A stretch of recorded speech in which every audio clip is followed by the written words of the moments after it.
En direct dans le 6-9, il est 8h16. Bonjour Laurent Jacobelli. Bonjour. Vous êtes député de Moselle, porte-parole du Rassemblement National.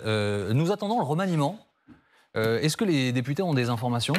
Vous échangez avec vos collègues de la majorité? Oui, alors ils sont tous un peu fébriles, mais ce à quoi on assiste là est quand même complètement inédit. Ça fait un mois que Gabriel Attal a été nommé, on n'a toujours pas de gouvernement. Des ministres annoncent eux-mêmes leur nomination ou leur non-nomination. Rappelez-vous Bruno Le Maire qui disait qu'il était nommé, rappelez-vous M. Darmanin qui disait qu'il venait mais qui venait que pour 6 mois. Maintenant on a M. Bayrou qui nous dit qu'il n'y va pas. En fait on assiste à quelque chose de terrible, enfin, c'est une fin de règne assez calamiteuse. Mais pour autant ça fonctionne. Enfin, le pays tourne, il y a des super ministres, tout ça a l'air plus léger. Ah bah, c'est sûr que ça tourne mieux quand ils ne se mêlent pas des affaires du pays, parce que quand ils s'en mêlent, c'est 3 000 milliards de dettes, c'est la hausse de la délinquance, l'immigration incontrôlée et la perte de pouvoir d'achat.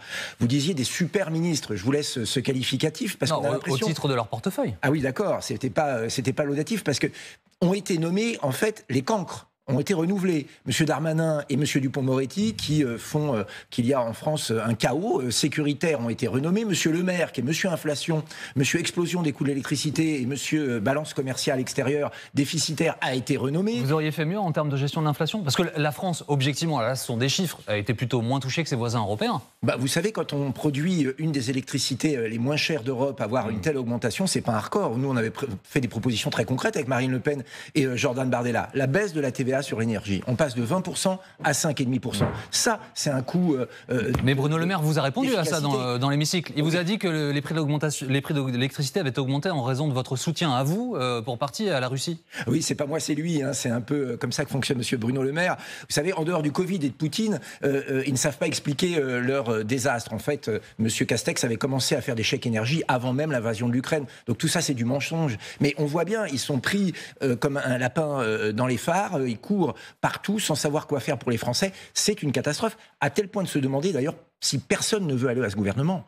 Ils sont en train de faire un casting qui est lié, alors savoir si c'est des hommes ou des femmes, de quelle région ils viennent et de quel parti ils viennent. Ça compte pas de savoir si ce sont des hommes ou des femmes? Bien sûr que ça compte, mais ça tombe sur des députés au hasard qui vont se retrouver ministres sans même être préparés, sans même avoir les compétences. C'est un gouvernement gadget, voire un gouvernement Kleenex, puisque certains ministres ne vont être restés qu'un mois, tout ça est vraiment calamiteux. Pour dire la vérité, y aurait-il eu une seule nomination que vous auriez saluée?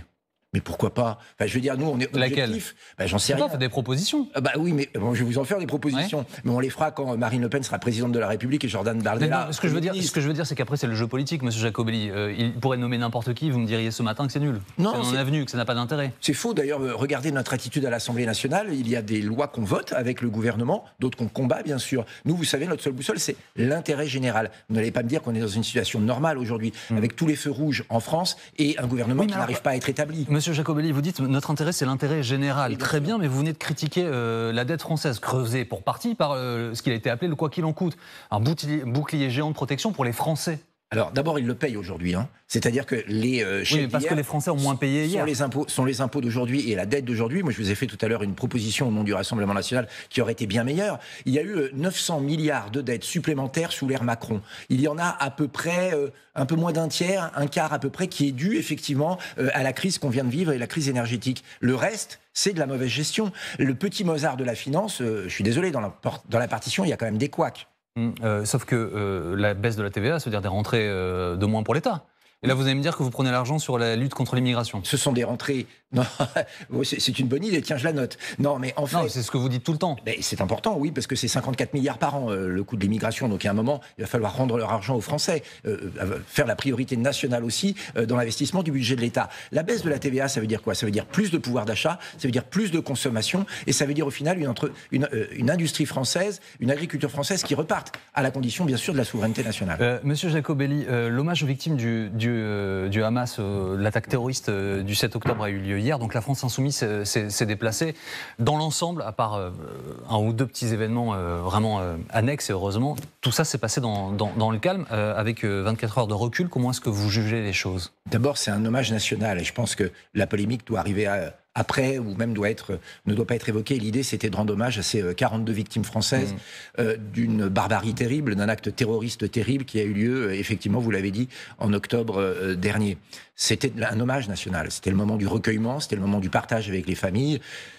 Évidemment, il y a eu une polémique, et vous l'évoquez. Cette polémique, elle est due au fait que certains qui ont qualifié le Hamas, non pas de groupe terroriste, mais de groupe de résistance, Madame Obono. Madame Obono de la France Insoumise, et beaucoup de cadres et de députés de la France Insoumise, certains qui nous expliquent que la lutte du Hamas est une lutte légitime, certains qui oublient de citer les victimes israéliennes. Un virulent d'antisémitisme aujourd'hui à l'extrême gauche. C'est vrai que la présence de ces gens-là était... On peut s'interroger, effectivement, et on peut comprendre qu'une partie de la foule qui était dehors les ait hués, oui, bien sûr.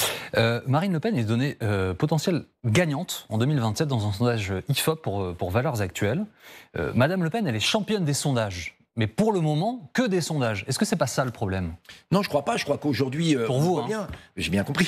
Aujourd'hui, on le voit bien. D'abord, toutes les catégories aujourd'hui, socio-professionnelles, les catégories d'âge, nous progressons. Ce qui veut bien dire que nos thèmes, aujourd'hui, rencontrent les préoccupations des Français. Vous savez, je crois qu'aujourd'hui, nos compatriotes reconnaissent à Marine Le Pen le fait qu'elle a fait les bons constats. La première, sur l'immigration, sur l'insécurité, sur le pouvoir d'achat aussi. Rappelez-vous que nos solutions sont probablement les solutions les plus efficaces. On a bien vu que les solutions d'Emmanuel Macron ne fonctionnaient pas. Et que, avec les 88 députés, l'image a été donnée, la preuve a été donnée que nous pouvions faire un travail sérieux dans l'intérêt général. Et je crois que tout ça mis ensemble, l'incompétence de la Macronie, la folie aujourd'hui de l'extrême gauche et nos solutions concrètes et réalistes, quand on fait le résultat de l'équation, c'est qu'effectivement, demain, pour la France, il faut que Marine Le Pen préside notre pays. Sauf qu'il subsiste toujours un élément ou des échos à un passé pour le moins bizarre.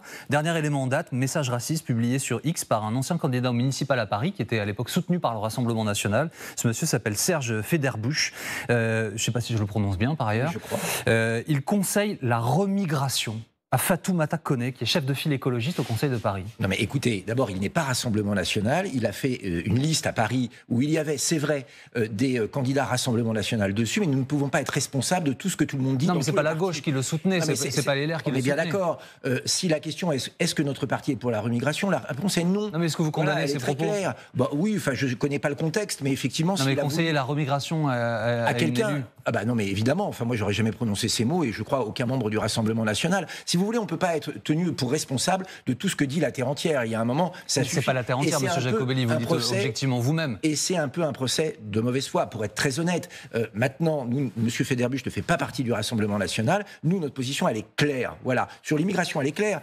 Les étrangers délinquants ou criminels doivent partir. Les étrangers en situation irrégulière doivent partir. Enfin, les Français d'origine étrangère, il n'est pas question de remigration chez nous. Donc voilà, soyons clairs. Mais une fois encore, il ne faudrait pas, et je comprends bien l'idée, que quelques événements périphériques viennent nuire au débat. Le débat, il est essentiel. On a besoin du Rassemblement national, et Marine Le Pen et les Français l'ont compris.